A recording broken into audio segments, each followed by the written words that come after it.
जगामध्ये सगळ्यात आश्चर्य बरीच आहे. त्यातलं एक सांगतो, या जगामध्ये माणसाला माहित आहे की आपण जाणार आहे. स्मशानामध्ये एखाद्याला पोहोचवायला गेलेला मनुष्य, तिथे त्याला ती जाणीव होते की आपल्यालाही एक दिवस इकडे यायचंय, पण घरी आल्यानंतर मृत्यूची भीती कायम आहे.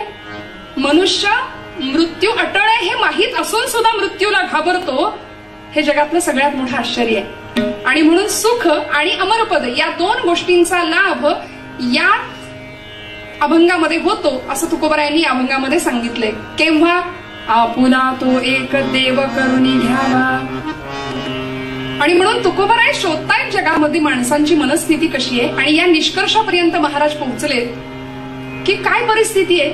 प्रत्येक जण धावतोय कशासाठी? विषयांच्या सुखासाठी.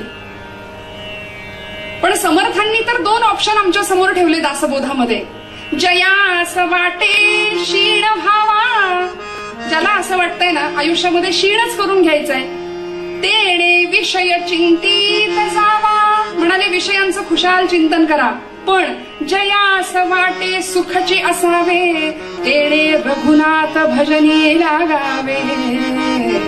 ज्याला वाटतं ना आयुष्यामध्ये सुख प्राप्त व्हावं, त्यांनी काय करायचं? रघुनाथ भजनी लागा. म्हणून तुकोबराय सुद्धा हेच सांगतात.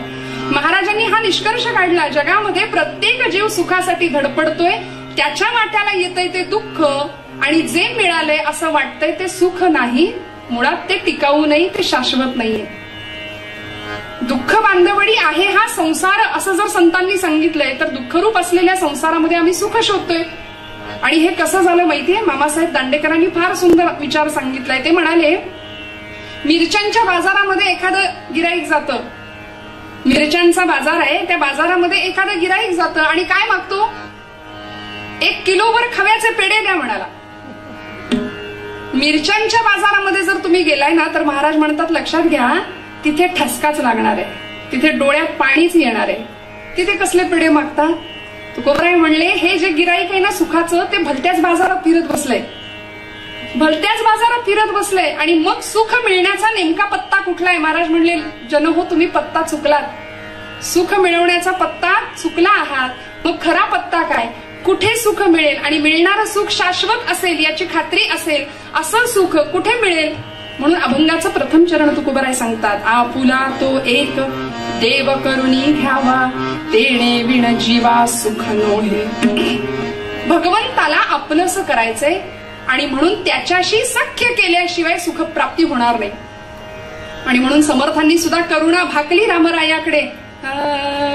विषय जनित सुखे सौख्य होणार नाही, तुझ विण रघुनाथा होखटे सर्व काही. रवी कुळ टिळकारे हित माझे करावे, दुरित दुरी हरावे सस्वरूपी भरावे. काय गोड करुणा भाकली समर्थांनी. विषयजनित सुखे सौख्य होणार नाही, खरं सुख कुठं आहे? तुझं विण रघुनाथा वोखटे सर्व काही. आपुला तो एक देव करुणी घ्यावा, तुकोबराय म्हणतात, तिथेच खरं सुख आहे. मग त्याच्याशी सख्य भावाची भक्ती करायची, त्याला आपलं म्हणायचंय. आणि सख्य भावानी केलेल्या भक्तीमध्ये श्रोते हो, भगवंताचं स्वामित्व विसरून जातो, परके पण राहतच नाही तिथं. तिथे भगवंत आणि भक्त एकरूप होतात, इतके की वेळ प्रसंगी भक्त भगवंताशी भांडण सुद्धा करतो. जनाबाई म्हणली, अरे अरे विट्यामुळे मायेच्या कारट्या. अक्षरशः शिव्यांची लाखोरी व्हावी पांडुरंगाला माझ्या जनाबाईने. नामदेव महाराज म्हणायचे, भक्त कैवारी या होसी नारायणा, बोलता वचना काय लाज. तुला लाज वाटते का रे माझ्याशी बोलायला? इतकं सख्य भक्ताचं भगवंताप्रती आहे. आणि म्हणून आपुला तो एक देव करुणी घ्यावा, भगवंताला आपलंस करायचंय. आणि किती समर्थ म्हणतात, देवाच्या सख्यत्वासाठी पडाव्या जीवलगांच्या तुटी, सर्वस्व अर्पावे शेवटी प्राण तोही वेचावा. जय जय रघुवीर समर्थ. म्हणाले, भगवंताशी सख्य व्हायचं असेल ना, तर जीवलगांना दूर सारावं लागेल. पण आमचा जीवलग कोण आहे माहिती? आमचा देह. याच्यावरच आम्ही इतकं प्रेम करतो. आपलं आपलं आपलं सगळ्या जगाला आम्ही आपलं म्हणू, पण त्याला आपलं म्हणायला आम्ही तयार नाही. माझं घर, आपला बंगला, आपली गाडी, आपली मुलं, सगळं आपलं आहे, पण भगवंत आपला आहे का? मोठं प्रश्नचिन्ह आहे. त्याला आपलं म्हणायला कुणी सहजासहजी तयार नाहीये. आणि त्याला आपलं म्हटलं तरच भगवंताशी सख्य प्राप्त होईल. किती सख्य, किती सख्य. दिवाळीचा सण झाला, आपण सगळी कथा चरित्र ऐकली, मुक्ताईचं चरित्र आपण ऐकलंय. या सगळ्या उत्सवामध्ये प्रत्येक कीर्तनकारांच्या मुखातून आपण असे काही सगुण चरित्रांचं वर्णन ऐकलंय की जी मुक्ताई आपल्या दादासाठी किती सख्य भावाने प्रेम आहे बघा. उद्विग्न झाली. महाविष्णूंचा अवतार असलेल्या ज्ञानराजांना जेव्हा समाजाने माधुकरी दिली नाही, नव्हे झोळीमध्ये पिठाऐवजी खडे घातले, झोळी कुणीतरी हिसकावून घ्यावी, रस्त्यावरच्या त्या मातीमध्ये पीठ सगळं सांडून जावं, सांडलेलं पीठ भरता येऊ नये म्हणून पिठात रेघोट्या ओढाव्यात, एवढं काय पाप केलं होतं.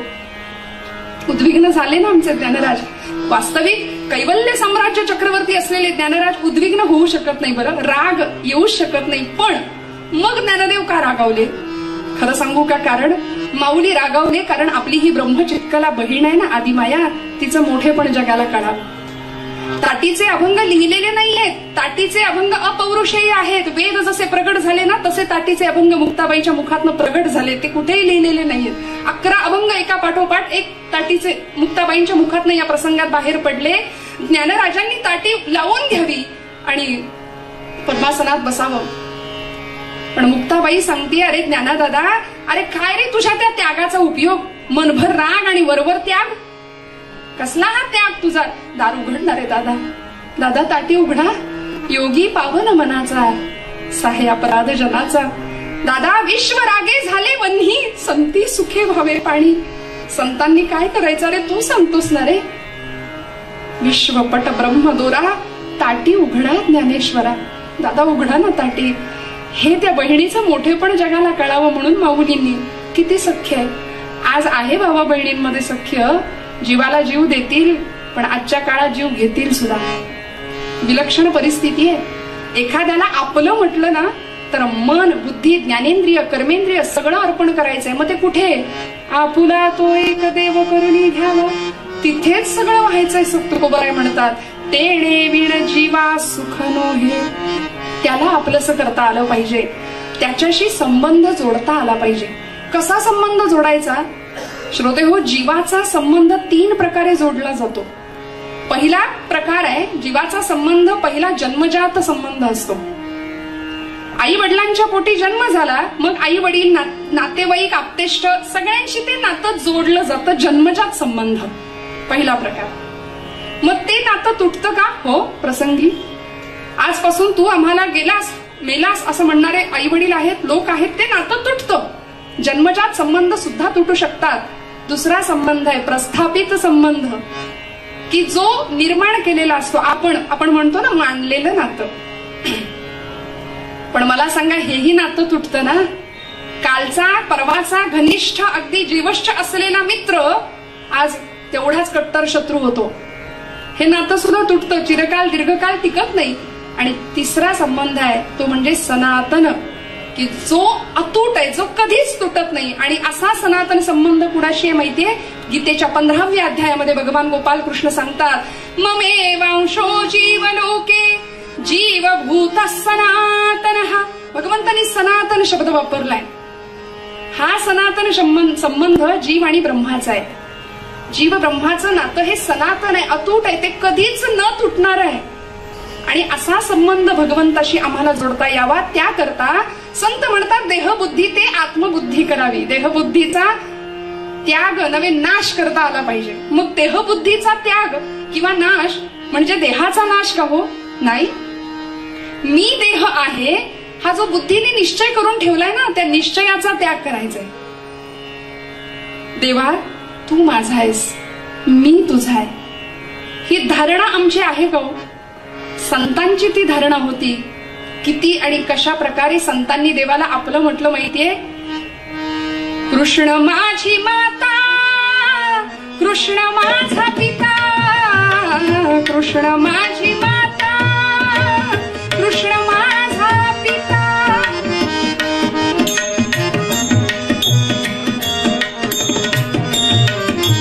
कृष्ण माझी माता,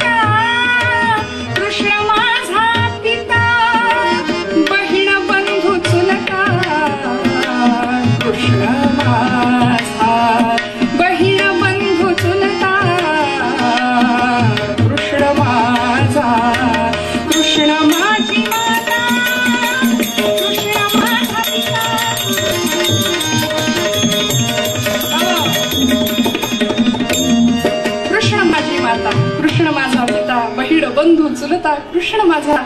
भगवंताशी संबंध संतांनी असा जोडला की जो अतूट आहे, कधीच न तुटणार आहे, सनातन. जीव ब्रह्माचं नातं अतूट आहे, सनातन आहे. ठेवला ना हो. इतकं प्रेम करावं, इतकं सगळं वाहून टाकलं. दुःशासनाने वस्त्राला हात घातला होता, दोन्ही हात उंचावून हाक मारली, भगवंता गोविंदा धाव रे धाव. आला ना परमेश्वर, यावं लागलं त्याला. आणि म्हणून त्याच्या व्यतिरिक्त जो कोणी आहे ती सगळी मंडळी अशी आहेत ना. तुकोबरे दुसऱ्या चरणामध्ये म्हणतात, येरती माईक दुःखाची जनिती, आदि अंती नाही अवसान. म्हणाले सगळे बाकीचा जो परिवार आहे ना तो सगळा दुःखाला कारण ठरणार आहे. म्हणून आपलं जर कुणाला करायचं असेल तर ते परमेश्वराला करायचंय. आपुला तो एक देव करुनी घ्यावा. माझा प्रश्न असा आहे, जे तुकोबर आहे वेदांचा तो अर्थ अमासेचा ठावा असं म्हणतात, पाहिली शास्त्रे धांडोळीली दर्शने असं म्हणणारे तुकोबर आहे. असं कसं म्हणतात आपुला तो एक देव करुनी घ्यावा? देव आपला नाही का? देव आपल्यात नाही का? शास्त्रकार सांगतात, उपनिषदकार सांगतात, एको देवा हा सर्वभूतेषु गूढः सर्वव्यापी सर्वभूतांतरात्मा.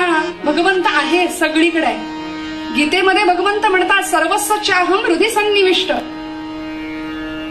ईश्वर सर्वभूतानां हृदयेषु तिष्ठति भ्रामयन् सर्वभूतानि यंत्रारूढानि मायया. सगळीकडे भगवंत आहे. या हृदयामध्ये मी रामू असता सर्व सुखांचा आराम. भगवंत आहे ना. सर्वा घटी राम देहा देही एक, सर्वा घटी राम देहा देही एक. सूर्यप्रकाशक सहस्र रश्मी, सूर्यप्रकाशक सहस्र रश्मी. हरिमुखे म्हणा, हरिमुखे म्हणा. सगळीकडे भगवंत आहे, सगळ्यांनी सांगून ठेवलं. मग तुकोबाराय म्हणतात की त्याला आपलं कसं करायचं? जो आपल्यातच आहे त्याला आपलं कसं करायचं? तर याचं उत्तर असं आहे, भगवंत आपल्यात जरी असला तरी तो आपला नाहीये. तो जरी आपल्यात असला तरी त्याला आपलंसं करावं लागेल प्रयत्नांनी. आणि हे आमचं असं झालंय. माऊली म्हणते, का कमलकंद आणि दरदुरी नांदणूक एकेची घरी, परिपराग सेविजे भ्रमरी येराची खलची हो. आमचं असं झालंय की जवळ आहे पण दिसत नाही. भगवंताला पाहण्यासाठी, तो दिसण्यासाठी, तो जाणवण्यासाठी त्याला आम्हाला आपलं म्हणावं लागेल. आणि खरं सांगू का, त्याला आपलं म्हणायला कुणीच तयार नाही. त्याला ज्यांनी आपलं म्हटलं ना त्या भक्ताला भगवंत आपल्यासारखं करतो. अभंगाच्या 3ऱ्या चरणामध्ये महाराज म्हणतात, अविनाश करी आपुलिया ऐसे लावी मना पिसे गोविंदाचे. अविनाश करी. अविनाश म्हणजे का? ज्याचं जन्म मरण चक्रातूनच सुटका. नाही तर मग आपलं चालूच आहे, पुनरपि जननम पुनरपि मरणम पुनरपि जननी तथे शयनम. चालूच आहे. या चक्रातूनच सुटका भगवंत त्या भक्ताची करतो. आणि मग महाराज शेवटी म्हणतात, तुका म्हणे एका मरणेची सरे उत्तमची उरे कीर्ती मागे. भक्त भक्ती कशा करता करतो? कीर्ती वाढावी, सन्मान मिळावा म्हणून का हो? दिखावा नसतो भक्तीमध्ये. सन्मान मिळावा किंवा कीर्ती वाढावी म्हणून भक्त भक्ती करत नाही. तर जो भक्त अशी भक्ती करतो, जो भक्त भगवंताला आपलं करतो, गोपाल कृष्ण म्हणतात, मी त्याची कीर्ती वाढवतो. आपुल्या वैभवे शृंगारावे निर्मळ. तुकोबरायांचा एक अभंग आहे. महाराज इथे म्हणतात, उत्तमची उरे कीर्ती मागे. अशा भक्ताची कीर्ती वाढते. आणि बघा ना श्रोते हो, आज कितीतरी माणसं आली आणि गेली, पण ज्ञानोबा, तुकोबा, समर्थ, एकनाथ महाराज या सगळ्यांचं नाव आमचं रसायन म्हणून काम करतंय आमच्यासाठी. या महाराष्ट्र भूमीचं रसायन म्हणजे ज्ञानोबा तुकोबा आहे. इतक्या वर्षानंतर सुद्धा ती कीर्ती आम्ही गातोय. याचं कारण या सगळ्या लोकांनी भगवंताला आपलं केलं, मनापासून आपलं म्हटलं. आणि म्हणून तुकोबराय हाच आशय आम्हाला सुद्धा मूळ पदात सांगतायत. आपुला तो एक देव करुनी घ्यावा, तेणे विण जीवा सुख नोहे. सुख जर शाश्वत प्राप्त करून घ्यायचं असेल तर सुखरूप असलेला परमात्मा आपला करावा लागेल. असा परमात्मा आपला कुणी केला? मग त्याची भगवंतांनी कशी काळजी वाहिली? उत्तर भागामध्ये बघूया. हाच आशय मनात राहावा म्हणून पूर्वरंगाच्या मूळ पदाचा एकदा आठव करते आणि उत्तरंगाकडे वळते.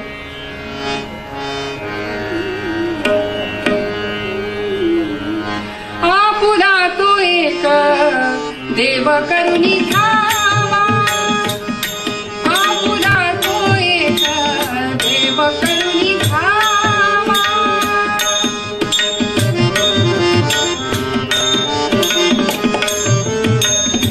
तेरी विण जीवा सुख नो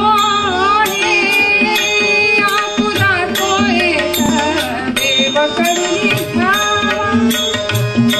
आपुला तो एक देव करुणी धा धा दिंता धा धा तिटकत कधी गण धा धा धा धा धा दिंता धा धा तिटकत कधी गण धा धा धा धा धा दिंता धा धा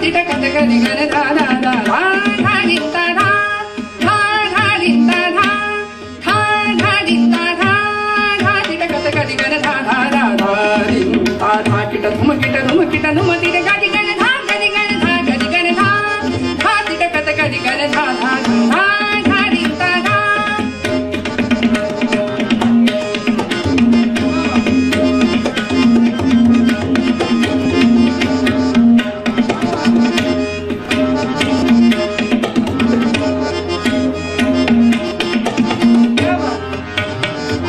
धा किड नगदिट धुम किड नगदिट धा किड नगदिट धुम किड नगदिट धा किड नगदिट धुम किड नगदिट धा किड नगदिट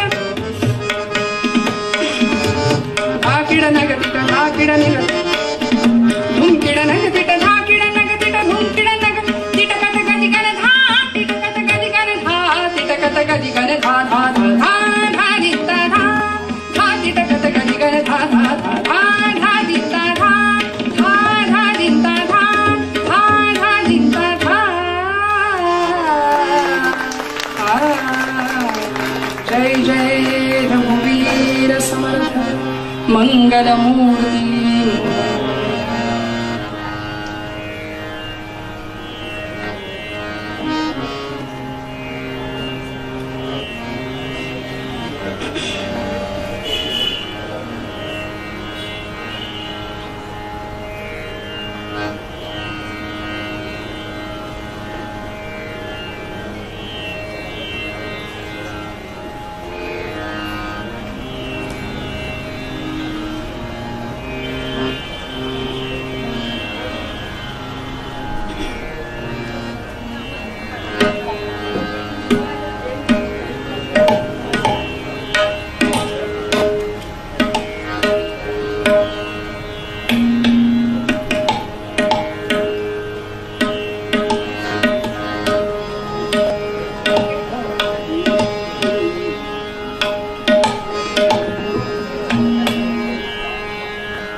कीर्तनाच्या प्रथेप्रमाणे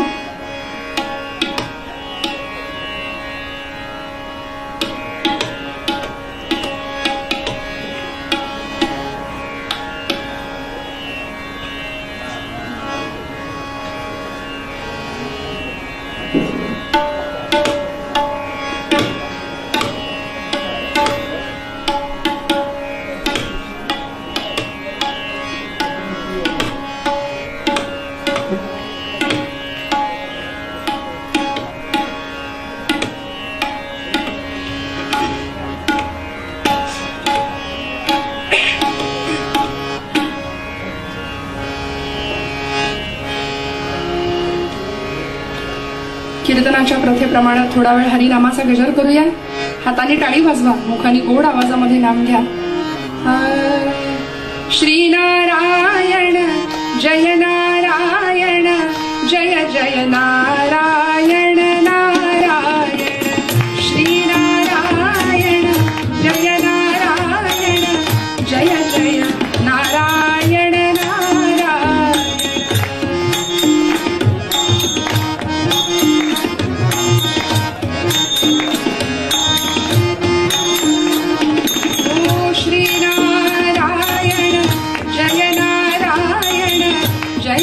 नारायण नारायण श्री नारायण जय नारायण जय जय नारायण नारायण श्री नारायण जय नारायण जय जय नारायण नारायण श्री नारायण जय नारायण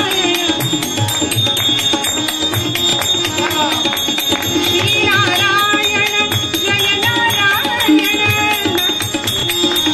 श्री नारायण जय नारायण जय जय नारायण नारायण श्री नारायण जय नारायण जय जय नारायण नारायण श्री नारायण जय नारायण जय जय नारायण नारायण श्री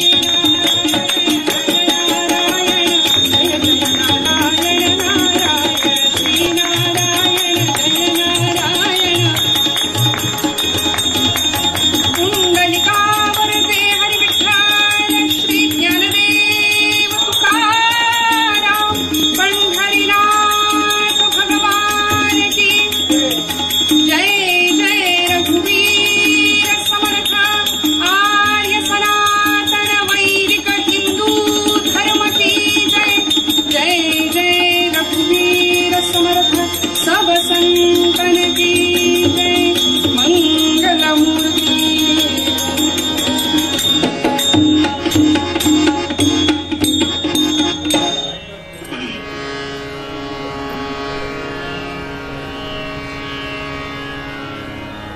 तुम बिन हमको कौन गोपजी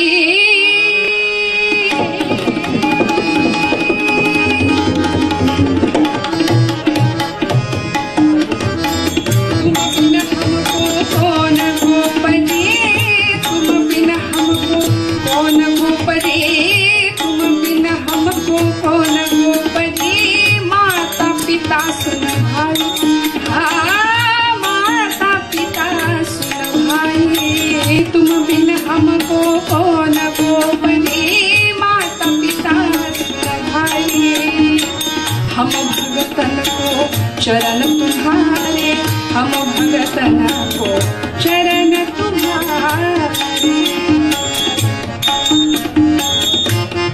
हम भगतन को चरण तुम्हारे हम भगतन को चरण तुम्हारे हम भगतन को चरण तुम्हारे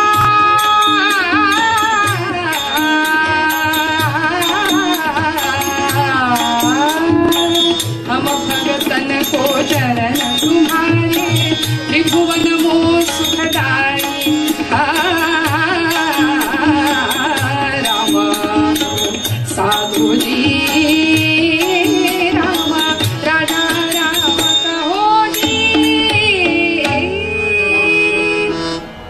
देवा तुझ्याशिवाय आम्हाला कोण आहे रे तुझे चरण आमच्यासाठी महत्वाचे आहेत बाकी काही नाही त्रिभुवनातल्या सगळ्या सुखांपेक्षा भगवंता तू आम्हाला हवायस देव माझा मी देवाचा आपुला तो एक देव करून घ्यावा भगवंता तूच मला हवा काय प्रसंग सुरू आहे गोपाल कृष्णांच्या द्वारकेमध्ये भगवंतांच्या महालामधला प्रसंग आहे बरं मंचकावर पहुडलेले गोपाल कृष्ण पहाटेची वेळ आहे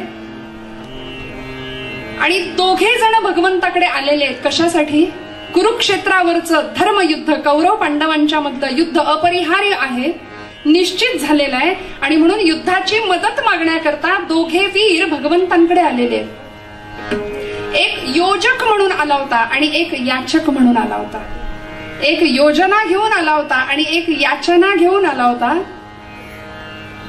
भगवंतांनी या दोघांनाही आपली अट सांगितली की मी तुम्हाला युद्धामध्ये मदत करेन पण माझ्या काही अटी आहेत माझे काही नियम आहेत आणि ते तुम्हाला मान्य असावे लागतील योजना घेऊन आलेला दुर्योधन म्हणाला देवा सांग कृष्णा काय तुझ्या अटी असतील त्या सांग पण युद्धामध्ये मला मदत हवी आहे मी आधी आलोय तुझ्याकडे मदत मागायला आणि युद्धाचा नियम असा आहे की जो कोणी आधी आलाय त्याला मदत करायची भगवंत म्हणाले ठीक आहे आणि याचना घेऊन आलेला अर्जुन सांगतोय देवा तू जसं म्हणशील तसं पण मला तू हवायस भगवंता. भगवंत म्हणले ठीक आहे, माझ्या अटी अशा आहेत, माझ्या मदतीचे मी 2 भाग केलेत, 2 हिस्से केलेत. त्यातला पहिला हिस्सा असा आहे की एका बाजूला मी एकटा असेल आणि दुसऱ्या बाजूला माझं सगळं सशस्त्र सैन्य असेल. ना करी धरी शस्त्रास, ना करी धरी शस्त्रास, ना करी धरी शस्त्रास, करणार नाही युद्धास यापुढे, करणार नाही युद्धास यापुढे. सांगेन 4 गोष्टी, सांगेन सांगेन सांगेन सांगेन सांगेन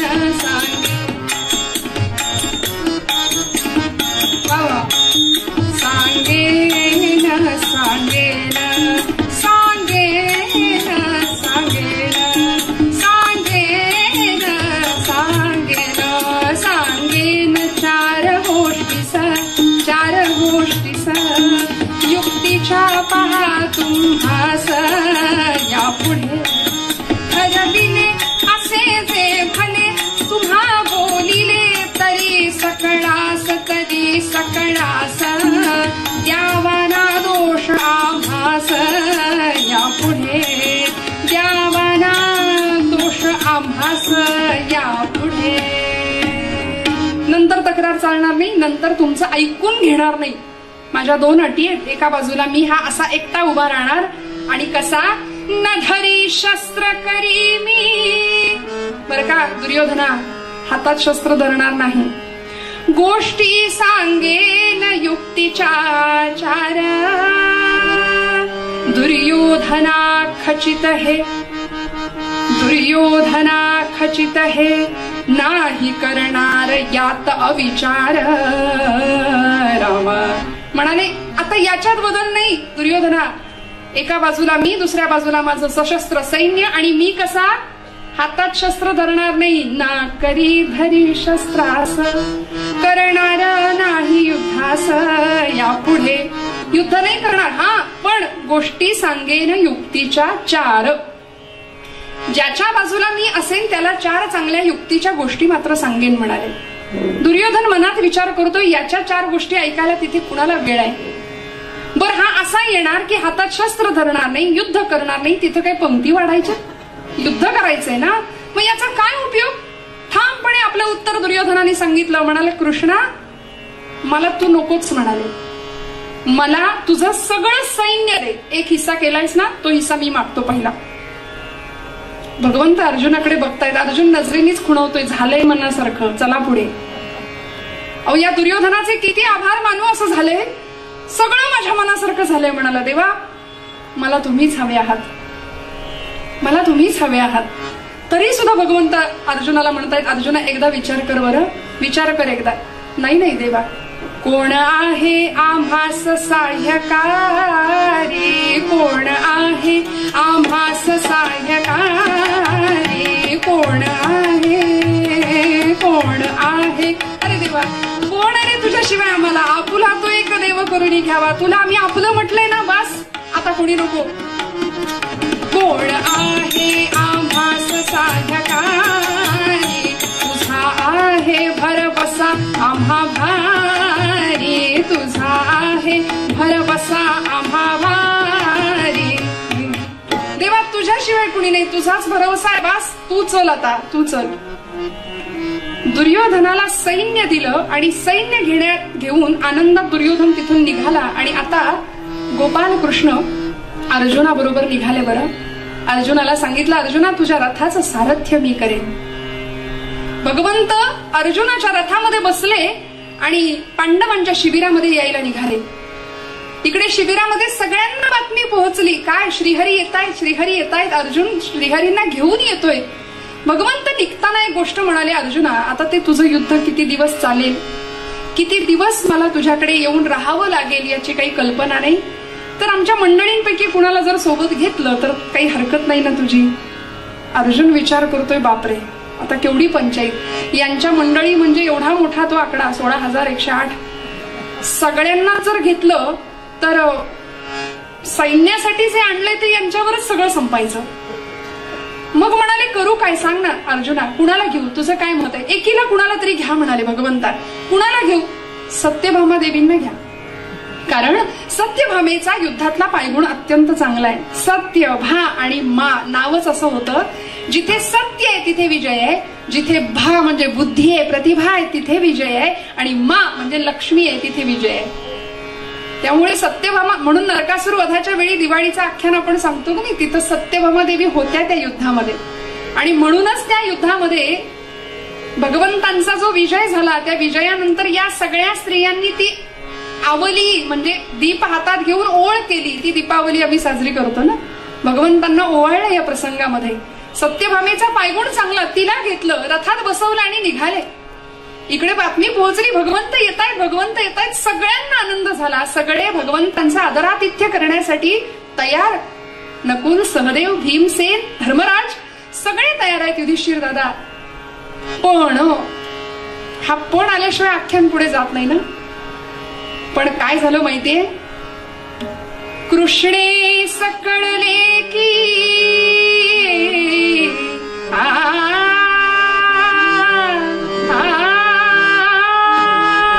कृष्णे सकळले की अर्बुद बलदे सुयोधनासी हरी. तेव्हा चित्तात तिच्या संचरली क्रोध सिंधूची लहरी. संतापली प्रचंड. कृष्णेस कळले की अर्बुद बलदे सुयोधनासी हरी. काय मोरोपंतांचं काव्य आहे बघा. तेव्हा चित्तात तिच्या संचरली क्रोध सिंधूची लहरी. प्रचंड संतापली. किती संतापली. क्रोधागारात जाऊन बसली. पूर्वीच्या काळी असं होतं बरं का, क्रोधागार, राग आला की बसायचं ठिकाण वेगळं, आनंद झाला की बसायचं ठिकाण वेगळं. राजे रजवाड्यांकडे होतं असं. आता सगळं घरच क्रोधागार झालंय, त्यामुळे वेगळं बसायलाच नको. किती संतापली. रागाने लाल झाली क्रोधाते पावली. रागाने लाल झाली क्रोधाते पावली. रागाने लाल झाली क्रोधाते पावली.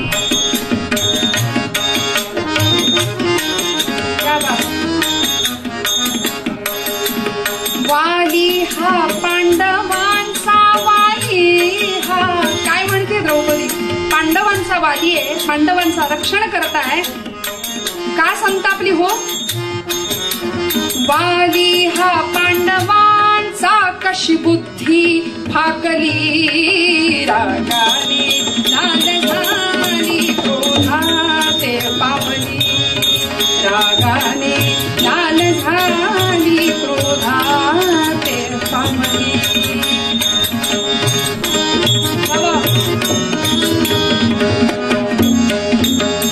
सैन्याते देवुनी या, सैन्याते देवुनी या. सगळं सैन्य दुर्योधनाला देऊन बसला. भाई मला म्हणायचा माझी बहीण, माझी बहीण, जीव ओवाळून टाकला त्याच्यावरती. सगळं सैन्य देऊन बसला त्याला. सैन्याते देवुनी या, सैन्याते देवुनी या. काय नीती राखिली.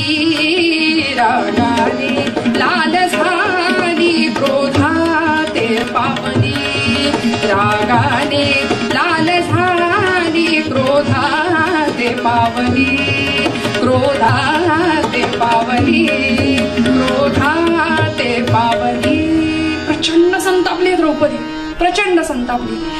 जगामध्ये भगवान गोपाल कृष्ण सत्यभामेला सांगतायत, सत्यभामे बघा काय माझं स्वागत करेल माझी द्रौपदी. अशी ओवाळायला उभी राहिली असेल, हातात ताट घेऊन, औक्षण घेऊन.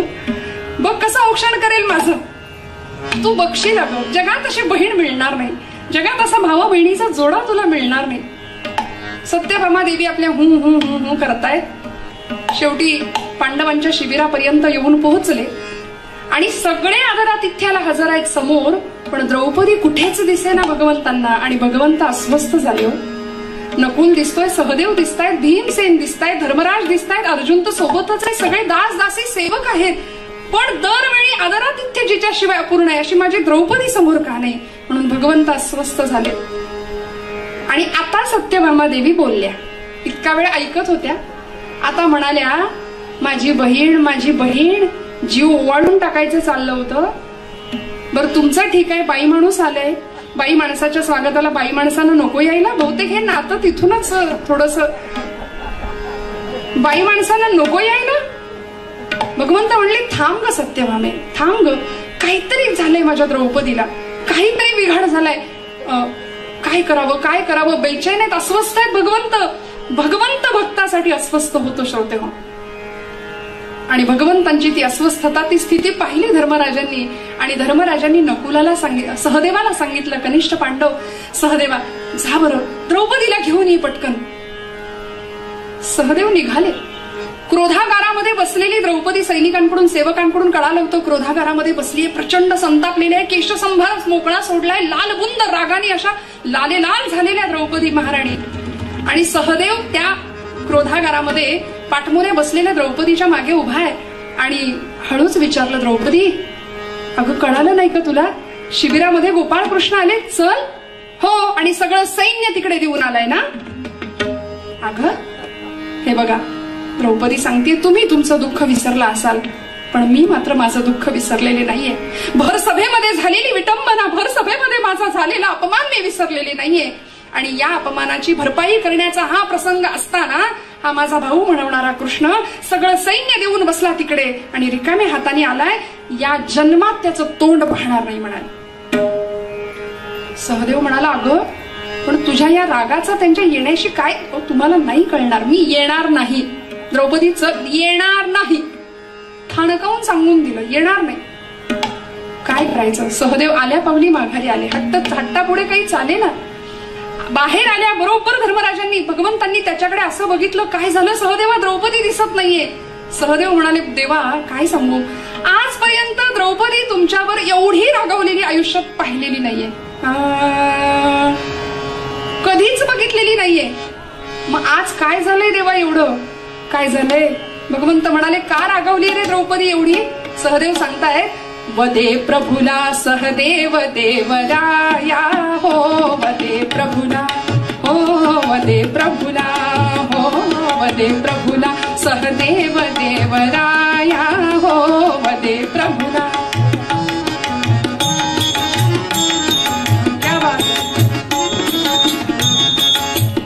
झाली शोकाकुल द्रौपदीची काया हो, झाली शोकाकुल द्रौपदीची काया हो, बोध केला गेलाची सर्व माया, बोध केला गेलाची सर्व माया, सती नावरे हो देवराया. नाही ऐकत आहे.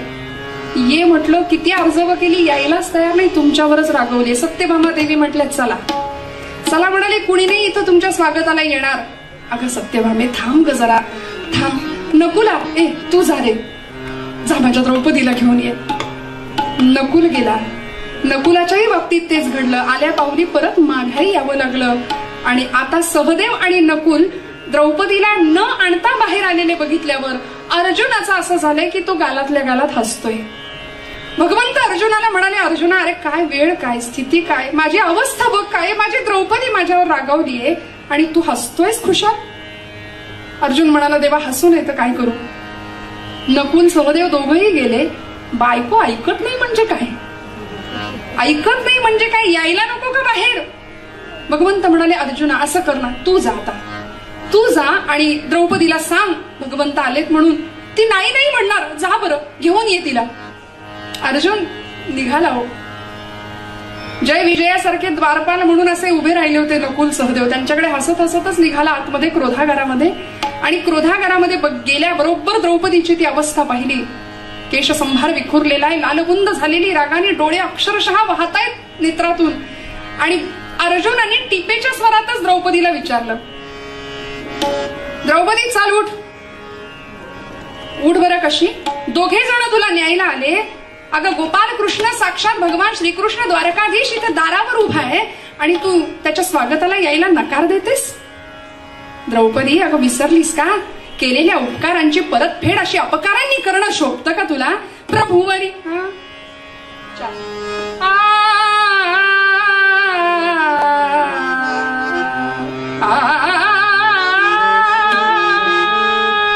द्रौपदी, चल बरं, उठ उठ.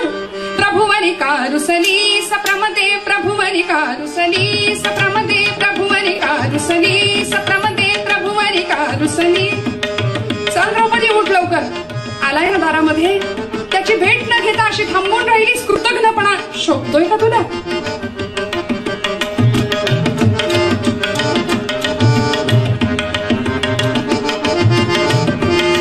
प्रभुवरी कारुसली सप्रमदे, प्रभुवरी कारुसली सप्रमदे, प्रभुवरी कारुसली. भेटाया तो आला सदरी, भेटाया तो आला सदरी, प्रभुवरी कारुसलीस. द्रौपदी, विसरलीस का ग? भर सभेमध्ये दुःशासनाने अशी फरफटत धरून आणली होती, केसांना ओढत ओढत ओढत दयेची याचना करत होती सगळ्यांसमोर.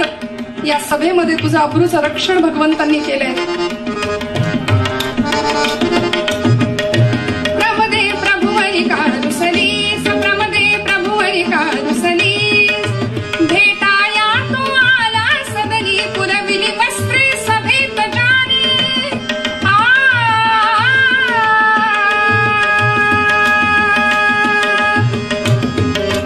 पुरविली वस्त्रे सभेत जानी, तोच रणी आपणा जो यश दे. प्रभुवरी कारुसलीस, प्रमदे, प्रभुवरी कारुसलीस, कारुसली कारुसलीस. चल द्रौपदी, उठ. द्रौपदीने अर्जुनाच्या मुखातला कृतज्ञ हा शब्द ऐकला आणि पुन्हा संतापली. हो, आहे मी कृतज्ञ.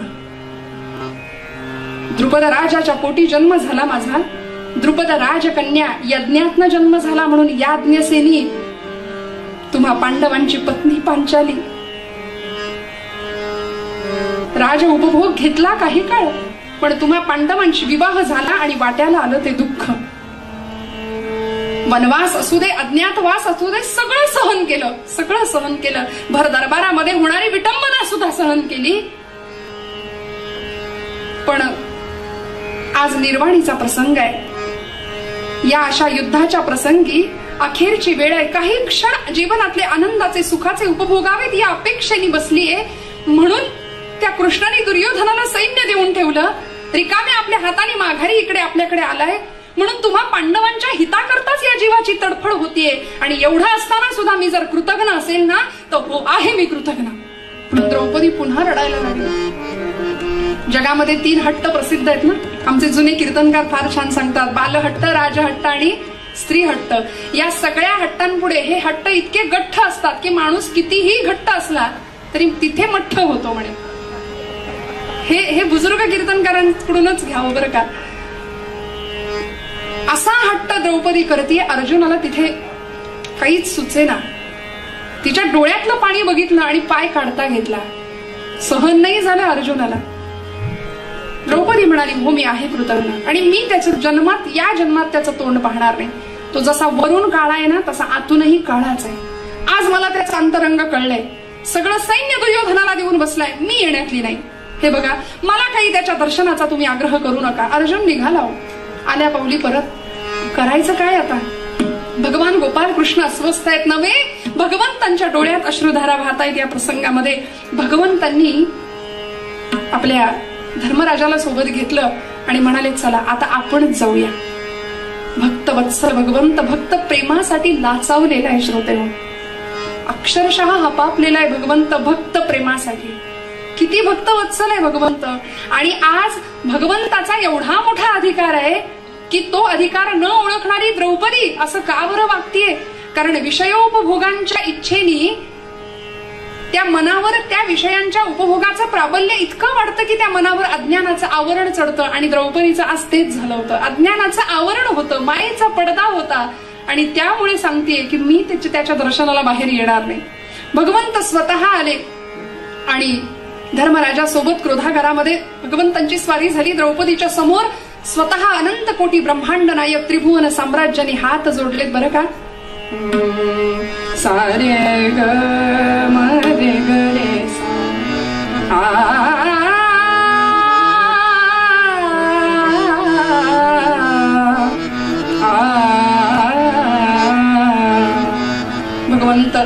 द्रौपदीला सांगतायत, कृष्ण म्हणे कृष्णेला झाले अपराध कोटीच्या कोटी. झाले अपराध, दिलं सैन्य त्याला, पण तू माऊली क्षमेची, तुझ बिण कोण घालील पोटी. रामा राम राम हरे हरे राम राम राम राम सीतापते राम राम राम राम रघोत्तमा राम. तू माऊली क्षमेची, तूच माझे अपराध पोटात घालणार ना, दुसरं कोण? असं करू नकोस. द्रौपदी राग सोडणार आहे. आणि आता भगवंतच असं बोलतोय म्हटल्यानंतर, आगीत तूप टाकल्यानंतर जसा भडका उडतो ना, तसं झालं. अधिकच संतापली, म्हणाली तू तर काही बोलूच नकोस. माझा भाऊ म्हणून जीव ओवाळून टाकला मी तुझ्यावरती, पण सगळं सैन्य दुर्योधनाला देऊन आलास. द्रौपदी वेळ येऊ दे, सैन्य तुझ्या मदतीला येऊन हजर राहतो असा शब्द दिला होतास ना मला, सगळं वाया गेलं. तुझं अंतरंग आज मला दिसलंय. मी नाही तुझ्याशी बोलणार, या जन्मात तुला इथून पुढे बघणारही नाही. काय करायचं? काहीच इलाज उपाय चाले ना. भगवंत धर्मराज पुन्हा माघारी आले आणि या प्रसंगामध्ये भगवंतांची ती घालमेल, ती अस्वस्थता कोण पाहते माहितीये? अगदी बारकाईनं भगवंतांच्या त्या अवस्थेचं दर्शन घेतोय भीमसेन. भीमाने भगवंतांकडे बघावं आणि भगवंतांच्या डोळ्यात आपल्या भक्तासाठी पाणी हे पाहिल्यानंतर भीमदादा भगवंतांच्या जवळ गेले आणि म्हणाले, भगवंता तुमचं हे जे काही नातं बिघडलंय ना भावा बहिणीचं, ते सख्य मी करून देतो म्हणाले. मी एकदा प्रयत्न करून बघू का? मला काही तुम्ही सांगितलंच नाही. महाभारतामधलं हे जे व्यक्तिमत्व आहे ना, ते अत्यंत बुद्धिमान, अत्यंत श्रेष्ठ आहे. जसं बलभीम बुद्धिमतां वरिष्ठम ना, तसं हे भीम सुद्धा बुद्धिमतां वरिष्ठम. भीमाने भगवंतांना सांगावं, देवा मी जातो आणि द्रौपदीला घेऊन येतो.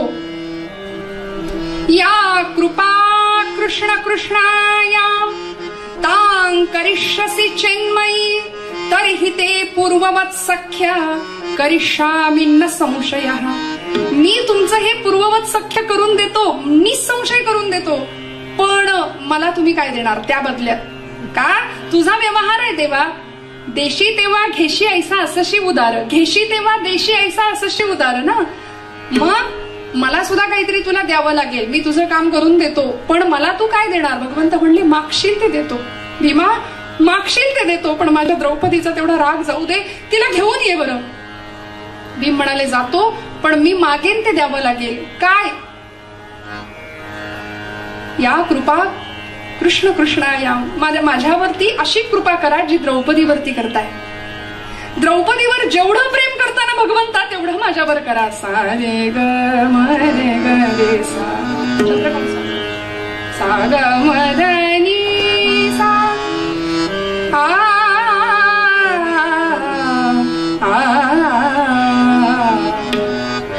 तिच्यावर जेवढं प्रेम करताय, तिच्यावर जेवढी कृपा करताय ना, तेवढी माझ्यावर करा देवा. भगवंत म्हणले, अरे तेवढंच तुझ्यावर प्रेम करतो भीमा, असं काय करतोस?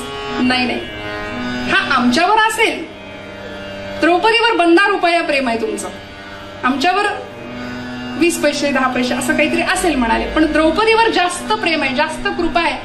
कारण भगवंत भक्तासाठी रडतोय मी आज पाहतोय देवा. द्रौपदीसाठी तुम्ही अस्वस्थ झाला, द्रौपदी स्वागताला नाही म्हटल्यानंतर घालमेल झाली, नवे अगदी क्रोधागारात तिच्या तिथे जाऊन तिचे पाय धरलेत. माझे कधी धरलेत पाय? हे विनोदाचं बोलणं आहे, पण डोळ्यातनं अश्रू आहेत भीमांच्या.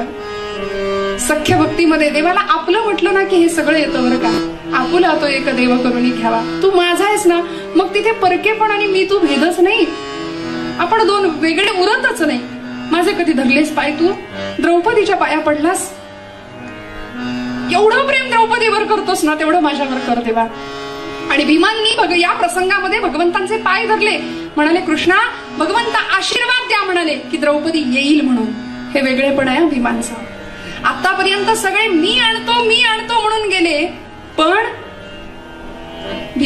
भीमसेन म्हणतायत की देवा आशीर्वाद दे. नमस्कार केला की द्रौपदी येईल म्हणून. आता आशीर्वाद तू दिलायस ना, आता ती येणार. आता ती आल्याशिवाय कशी राहील?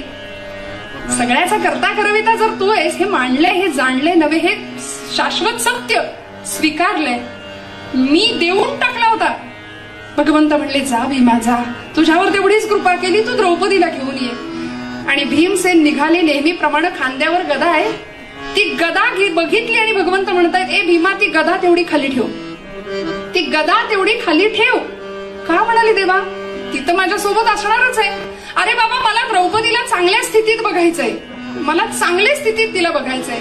भीमसेन म्हणाले कृष्ण भगवंत कसे विसरता तुम्ही, अहो ती जशी तुमची बहीण आहे, सखी आहे, तशी ती माझी बायको नाही का, मी असं कसं करेन. बर तुम्हाला एक सांगायचंच राहिलं म्हणाले, आता निघालोच आहे ना, तर वेळ प्रसंगी अशी वेळ समजा आलीच तर मी ही गदा घेऊन तुमच्या अंगावर धावून येईन म्हणाले, घाबरायचं नाही.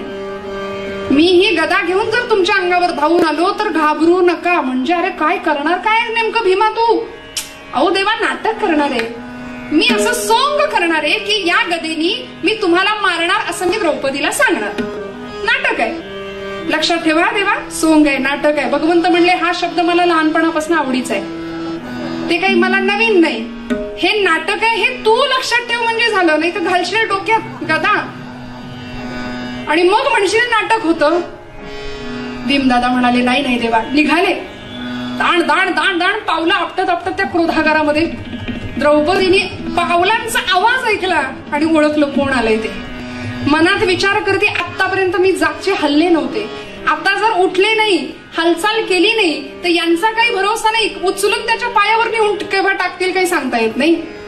उठलं पाहिजे असा विचार करायला उठतीये, एवढ्यात भीमाचा आवाज कानावर पडला, द्रौपदी नाही घेणार आहेस का दर्शन त्याचं, बरं केलंस.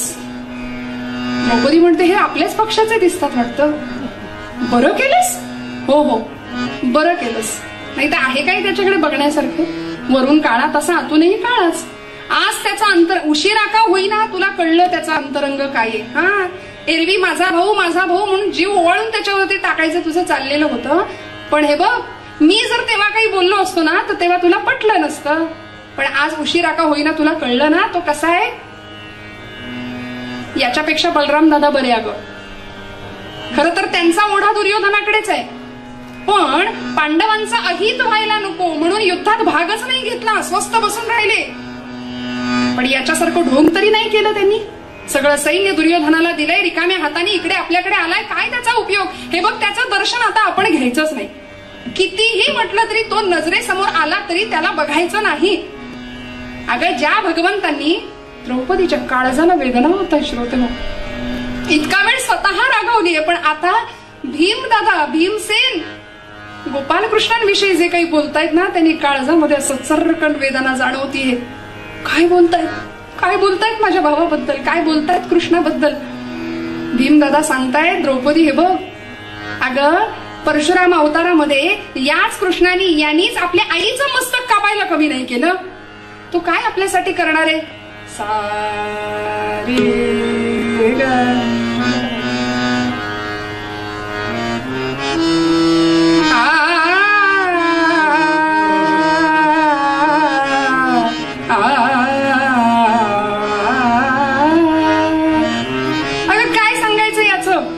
परशुराम अवतारात आईचं मस्तक कापलं आणि या अवताराचं काही विचारूच नकोस. याच्या जन्माच्या परवडी, याच्या जन्माच्या परवडी, याच्या जन्माच्या परवडी, माय बापा पायी पेडी, याच्या जन्माच्या परवडी, माय बापा पायी पेडी. अगं जन्माला यायच्या आधीच त्यांनी आपल्या आई वडिलांच्या पायात बेड्या टाकल्या, तो काय आपल्या करता करणार आहे ग. याच्या जन्माच्या परवडी, माय बापा पायी पेडी, ज्याने बघिला हो आपुला मामा.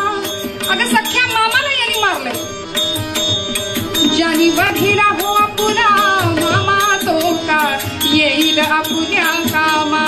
याच्या जन्माची परवडी, माय बापा पायी पेडी, याच्या जन्माची परवडी, माय बापा पायी पेडी. काय याचं घेऊन बसलीस, हा काही आपल्या कामाचा नाही. जन्मात याचं तोंड जशी तू बघणार नाही ना तसं मी सुद्धा बघणार नाही. द्रौपदी, कितीही जरी ठरवलं तरी हा आज नाही उद्या आपल्या समोर येईल आणि इच्छा नसताना त्याचं तोंड आपल्याला बघावं लागेल. त्यापेक्षा मी असं करतो, हे बघ ही गदा घेतो आणि आजच काही तो सोक्षमोक्ष लावून टाकतो. आज सोक्षमोक्ष लावून टाकतो. आत्ता जातो आणि त्याच्या मस्तकावर असा घाव घालतो, मस्तकाचं चूर्ण करून टाकतो म्हणाल. आणि एवढं ऐकलं मात्र काळजामध्ये धस्स झालं. जागची हल्ली नव्हती, इतका वेळ ताडकन उठून उभी राहिली. आणि काय करणार तुम्ही नाथा? काय म्हणाला? कृष्णाला मारताय? कृष्णाला मारणार तुम्ही? नका हो, नका, असं करू नका हो. कसाही असला तरी माझा भाऊ आहे तो. हा, त्याचं तोंड बघणार नाही इथपर्यंत ठीक आहे, पण अहो माझ्या रागाचा शेवट इतका वाईट होईल याची कल्पना नव्हती मला. नका हो, नका, माझ्या कृष्णाला मारू नका हो. एवढं ऐकलं आणि भीमाला अजून चेव चढला. आता मारतोच म्हणाले. काही नाही, आता मारणार, आज निकालच लावणार. त्यात एका घावात मस्तकाचं चूर्ण करून टाकतो म्हणाले. आणि दाण दाण दाण पावलं आपटत भीमसेन माघारी फिरले. क्रोधागारातनं बाहेर पडणार. द्रौपदी त्यांच्या मागे मागे मागे विनवण्या करत, नका हो, नका, कृष्णाला मारू नका हो. माझ्या मस्तकावर अशी गर गर गर गर गदा फिरवत फिरवत दाण दाण दाण पावलं आपटत भीमसेन कृष्णांच्या समोर, ए कृष्णा ये पुढे, असा मस्तकाचं चूर्ण करून टाकतो तुझ्या. आणि द्रौपदीनं पाय धरले. भीमांचे नाथा, असं करू नका हो, तुम्ही सांगाल ते मी ऐकते, पण त्याला मारू नका, त्याला मारू नका. मेरे प्रभु से तू मना न रो रे, प्रभु से तू मना न रो रे. नका हो, माझ्या कृष्णाला मारू नका हो. कसाही असला तरी माझा भाऊ आहे, रक्ताचा नसेल पण माझा भाऊ आहे ना.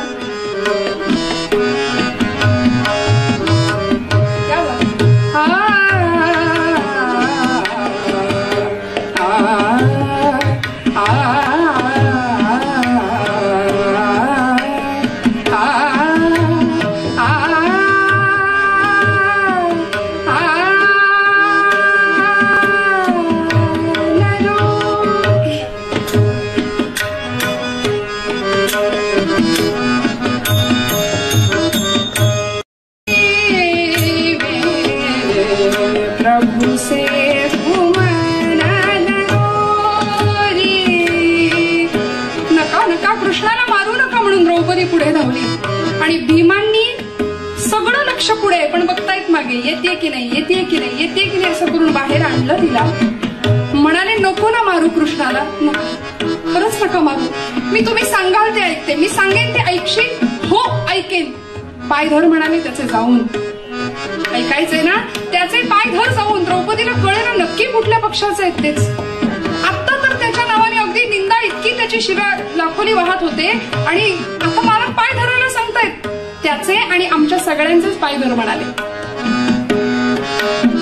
तुझ्यामुळे भगवंतांवर गदा उगारतो असं नाटक जरी करावं लागलं तरी सहन नाही झालं ग म्हणाले द्रौपदी. सहन नाही झालं. मी संपवतो आणि खरंच भीमानी मी संपवला होता बरं का. आणि म्हणून त्याला आपलं केलं होतं, म्हणून त्याला भगवंतांनी आपलं केलं. अविनाश करी आपुली रायसे, लावी मना पिसे गोविंदाचे. द्रौपदी धावली भगवंतांच्या पायावरती, मस्तक टेकलं पायावरती. भगवंतांनी द्रौपदीला असं उठवलं. वेडे, रागावलीस का ग, रागावलीस? आली सामोरी पांचाली हर्ष नाचला वनमाळी. आली सामोरी पांचाली हर्ष नाचला वनमाळी. आली सामोरी पांचाली हर्ष नाचला वनमाळी. नामदेव महाराजांनी किती गोड वर्णन केले की बंधू भगिनीची भेट इतकी विलक्षण होती. देऊन टाकलं होतं ना, समर्पण भाव होता. अज्ञानाचं आवरण दूर झालं. भीमसेनांनी सांगावं वेडे, बारीकच भीमसेनांनी सांगावं, अगं वेडे, गोपाल कृष्णांनी सैन्य दुर्योधनाला दिलं म्हणून तू रागावलीस, असा राग धरून बसलीस. पण मला सांग वेडे, अगं ही सगळी नारायणी सेना देवाचीच ना, भगवंतांच्या आज्ञे वाचून का थोडी काही कार्य करणार आहे? अगं ही सगळी सेना म्हणजे दुर्योधनाच्या अस्तनीतले निखारे होते. निखारे असतील. तुला खरं सांगू का, उघड शत्रू परवडला पण घर भेद्या फार वाईट असतो. आणि म्हणूनच कुरुक्षेत्रावरच्या युद्धामध्ये सगळ्या बातम्या आदल्या दिवशीच देवाला कळत होत्या. का? कारण हे सगळं सैन्य भाकरी तिकडची, नाश्ता चाकरी तिकडची, चाकरी पांडवांची आणि भाकरी कौरवांची, सेवा पांडवांचीच चालली होती. म्हणून असं सांगतात की तैनाती फौजीची संकल्पना जी लॉर्ड डलहौसीनी स्वातंत्र्य काळामध्ये वापरली ना, ती खरं आमच्या गोपाळ कृष्णांची राजनीती होती. सगळं आमचंच आहे हो. काय आनंद आहे बघा. नामदेव महाराज म्हणतात, हर्षे नाचला वनमाळी आली सामोरी पांचाली, हर्षे नाचला वनमाळी नामा म्हणे वर्णू किती, नामा म्हणे वर्णू किती, बंधू भगिनी भेटती, बंधू भगिनी भेटती, नामा म्हणे वर्णू किती, बंधू भगिनी भेटती, बंधू भगिनी भेटती, आली सामोरी पांचाली, हर्ष नाचला वनमाळी आली सामोरी पांचाली, हर्ष नाचला वनमाळी.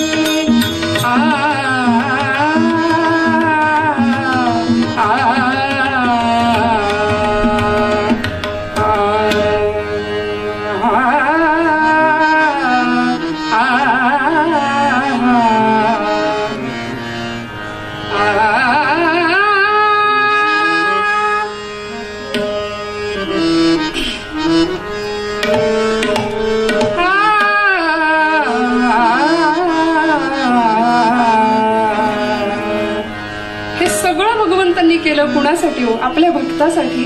ज्या भक्तांनी भगवंताला आपलंसं केलं होतं. म्हणून तुकोबराय आम्हाला सांगतात की त्याला आपलंसं करा. जीवनातलं जे शाश्वत सुख आहे, शाश्वत समाधान आहे, आनंद आहे, तृप्तता आहे, ती तुम्हाला मिळाल्या वाचून राहणार नाही. अहो, देवा व्यतिरिक्त इतर काय बघता? येरती माईक दुःखाची जनती, आधी अंती नाही अवसान. तुका म्हणे एका मरणेची सरे, उत्तमची उरे कीर्ती मागे. भगवंत काय करतो? अविनाश करी आपुरी आईसे, लावी मना पिसे गोविंदाचे. या सगळ्यांची काळजी भगवंतांनी अशी घेतली, कारण या सगळ्यांनी भगवंतांना आपलंसं केलं. आपण सुद्धा काय आपलंसं करूया, त्याच्याशी सख्य करूया, त्याला आपलं म्हणूया, त्याला आपलं करूया, आणि मग आम्हाला सुख मिळाल्याशिवाय राहणार नाही. पूर्वपद्यामध्ये, मूळ अभंगामध्ये तुकोबराय हाच आशय व्यक्त करतात. झालेली सेवा भगवत चरणावर अर्पण करते. अरण्येश्वर कीर्तन प्रेमी मंडळाच्या सुवर्ण महोत्सवी वर्षानिमित्त पुन्हा एकदा मंडळाला भरभरून शुभेच्छा, हार्दिक शुभेच्छा देते. सगळ्यांना नमस्कार करते. सर्व ज्येष्ठ श्रेष्ठ गुणीजनांना नमस्कार करते. झालेली सेवा पांडुरंगाचरणी अर्पण करते. बोलत असताना काही वेळ वाकडं गेलं असेल तर मोठ्या अंतःकरणाने क्षमा करा. दोनही साथीदारांचे पुन्हा एकदा आभार व्यक्त करते. सर्वांना नमस्कार. तुकोबरायांचा आशय एकदा लक्षात घेऊया आणि थांबूया.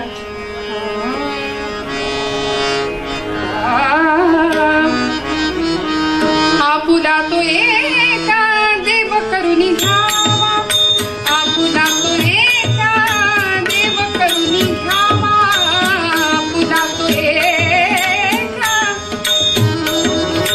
आपुला तो एका देव करुणी घ्यावा, तेणे विण जीवा सुखानो हे, तेणे विण जीवा सुखानो हे, आपुला तो एका देव करुणी घ्यावा, आपुला तो एका, आपुला तो एका, आपुला तो एका देव करुणी घ्यावा. पंढरीनाथ महाराज की, श्री अरण्येश्वर भगवान की, पद्मावती माता की जय. जय रघुवीर समर्थ. सगळ्या संतांनी जे मागणं मागितलं ते मागणं मागूया, आरती करूया. हे चिदान देगा देवा तुझा लगे मुक्ती धन संपदा संत संगतीला सदा म्हणे गर्भवासी सुखे